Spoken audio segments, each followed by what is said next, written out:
Morning. Morning. Hello, it's good to see you.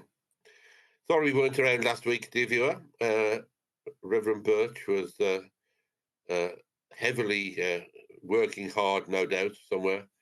Chris, you were lounging in a monastery or something, weren't you? I was to a 24-hour retreat in St Michael's Convent, Gerrard's Cross. Oh. Was it Highly nuns? recommended. Was it nuns or monks that you were with, Chris? It was nuns, and to show how laid back it was, their first office of the day, morning prayer, was at 9 a.m. Wow. All other No, places I've been, you have to be up at 6 o'clock or 7 o'clock or something. Mm-hmm. No 4 o'clock in the morning for prime or whatever it is. You know, Well, unless they got up at 4 o'clock and did it, and it just wasn't the public one and advertised for us. But if it had been 4 a.m., yeah, I would still have been in the land of sleep. Were you there with others, Chris? Yeah, I was there with 3 other people that I trained with from that lovely college in Oxfordshire called Cuddeston. So we've been meeting up 2 or 3 times a year now for 10 years, following each other's paths through.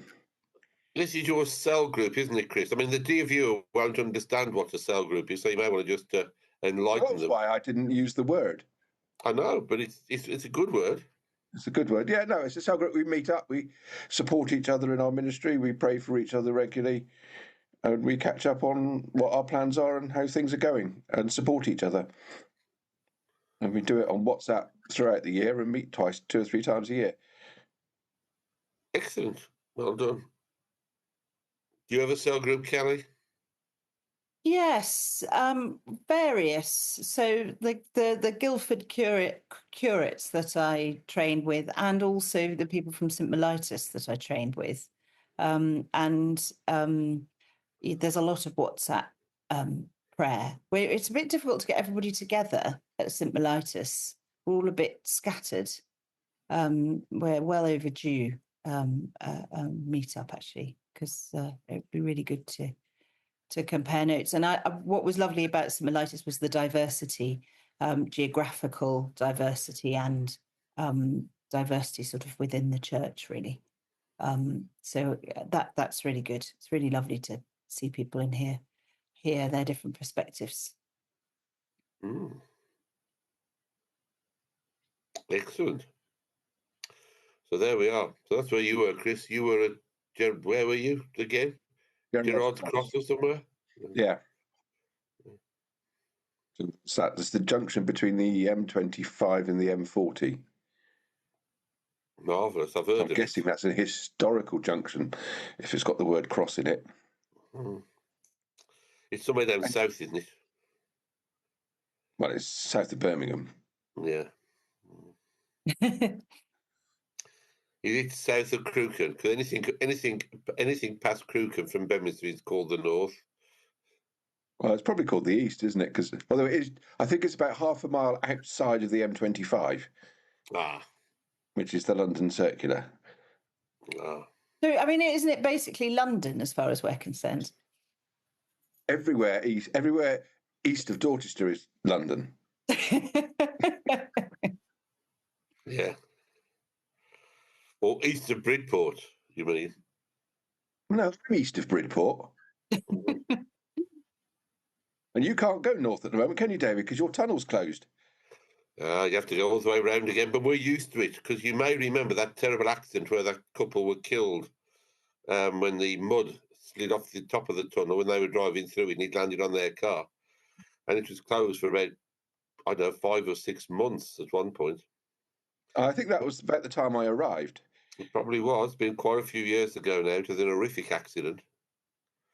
Very bad day. I remember it very well. June the 21st, July the 7th it was. I remember it very well. I'd just been to bury some ashes in the pouring rain in Solway Ash, I remember. And got back to all kinds of chaos with ambulances and fire engines and police everywhere. Which was quite bad. So, yes, the tunnel is closed at the moment, only for a week, I think, though.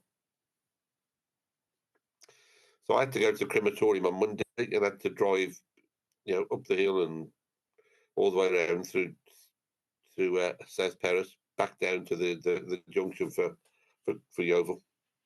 But if you're okay. Do you think we ought to actually do some rev chatting and reading and talk about something like theological and highly intellectual and educate our dear viewers? Have we ever been known to talk highly intellectually? Oh, so I just hit stop recording then. Keep going, Chris. Read. Be a good boy. That's it. So our reading, bearing in mind it's pouring with rain outside, Luke chapter 8. One day Jesus got into a boat with his disciples, and he said to them, "Let us go to the other side of the lake." So they put out, and while they were sailing, he fell asleep. A gale swept down on the lake, and the boat was filling with water, and they were in danger. They went to him and woke him up, shouting, "Master, Master, we are perishing." And he woke up and rebuked the wind and the raging waves, and they ceased, and there was a calm. He said to them, "Where is your faith?" They were afraid and amazed, and said to one another, "Who is this man that even commands the winds and the water, and they obey him?"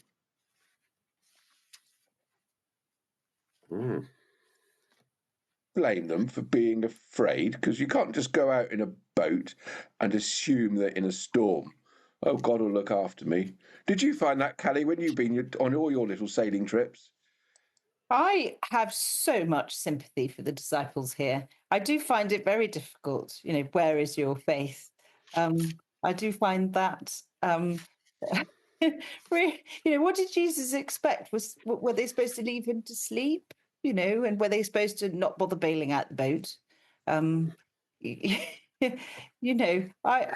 have been terrified. Have been terrified before now on the sea, and I think it's a really natural emotion. Jesus felt those emotions, not in this instance because Jesus is God and he, was God can command the wind and the waves, but Jesus certainly himself felt fear in his life, Gethsemane and all of that.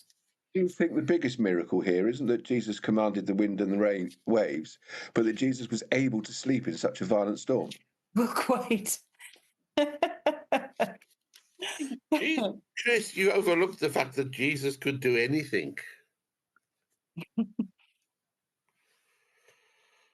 Have you slept in a violent storm, Kelly, when you felt Our in son danger? did. James, bless him, he's a lovely chap, but he's not Jesus. He slept through. We had a particularly horrible storm when we were crossing the Atlantic, and it was very scary. It was in the middle of the night, and James slept through the whole thing. No idea how. The rest of us were all really quite alarmed, and there were boats that got damaged that night, quite badly damaged. Not our boat, but we had too much sail up at the time because the wind came. It was unforecast and it was very sudden. And as I say, it was the middle of the night. It was dark, and it was very scary trying to get our sails down and get ourselves, with the right ready to face the rest of the 11 hours we had. So it's the lesson, actually. Jesus can sleep like a little child. Yeah, you can. I like the question, where is your faith? But in what ways? When we're just talking with Callie about the fact that you're scared in a storm because we know storms can really damage boats. Does that mean because Jesus was in the boat, everything will be all right? Is that what you're trying to say?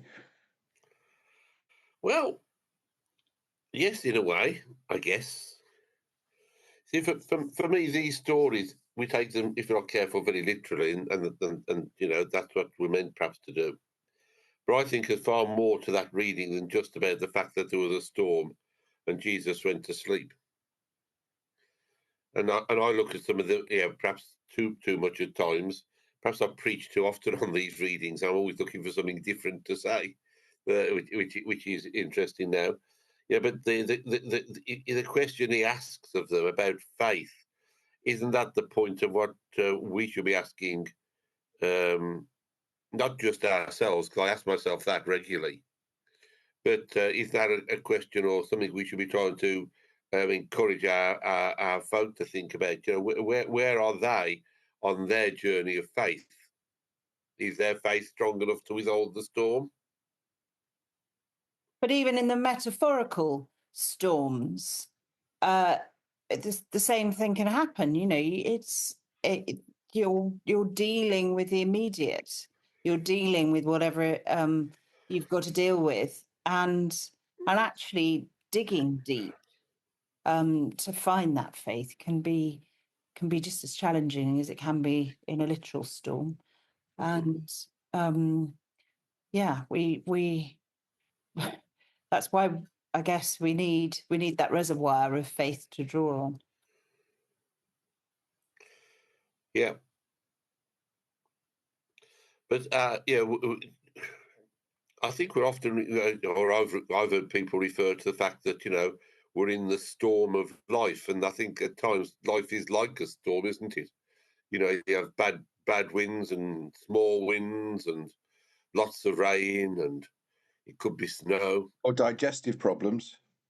That as well, Chris. Yeah, that as well. Stormy stomachs. Yeah, I think if I was in the boat with such a severe storm, I'd certainly have that kind of result. Wheezy. Mm. Well, I was looking, I've got a lovely study Bible, cultural study Bible here. Was taking me down a lovely set of rabbit holes about the sea and the nature of the sea, and how people definitely the Jews then and now and us too through Christianity.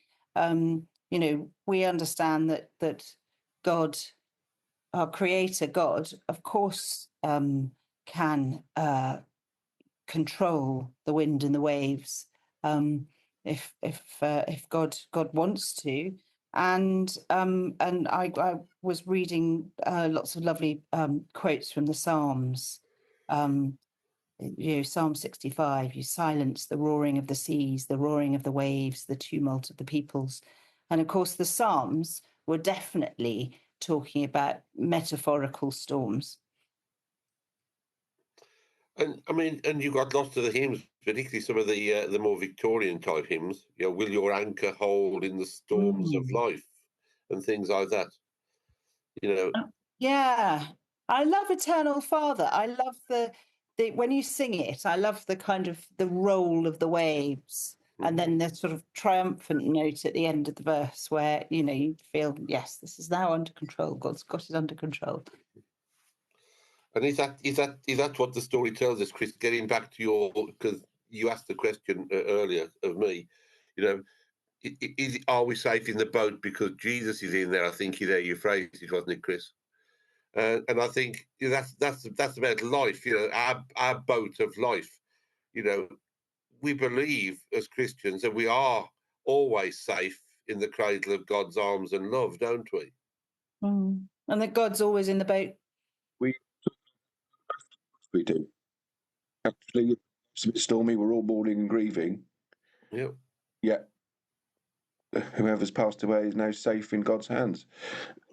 And that takes away. I mean, I love one of my favourite little children's books.